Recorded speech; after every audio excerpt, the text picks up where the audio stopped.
एबे हमें चलो गोटे नुआ जगह को बुलिया पाई चलो जी बाबू आपण मानक आमे देखैबा कुआड कुआड आमे जाउछु।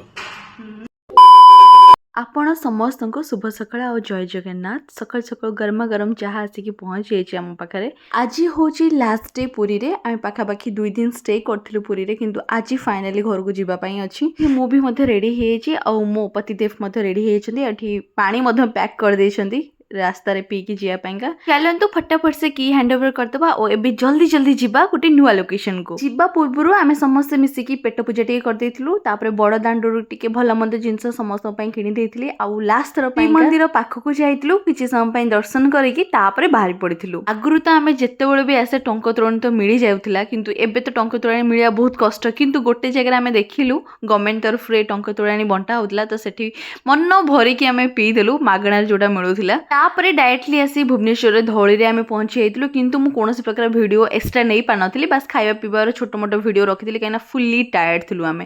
तापरे टिके लिंगराज मंदिर पाखु जाइथिलु, सेमान जाइथिले भितर को मु बाहर टिके बसथिली काहेकि ना मोर हेल्थ रो कंडीशन टोटली भी भल नथिला, मो गोड़ बहुत पेन करथिला। किंतु लिंगराज पाखरे मिलुथिबा जो छेना राबिडी ताकू खाइबा को बिल्कुल भूल नथिली, काइना बाहागर पूर्व रे मु खाउथिली आ बाहागर परे मध्ये मु खाइबा को पाइली, भारी खुशी हे गेली त खाइ। आ जेहेतु सखाळो किछि भी खाइ नथिलु, लंच भी मध्ये हेइ नथिला, पाखापाखि 4:30 हेलानी, तो एठी आमे पुष्पक होटल पळै आसिलु खाइया पैका।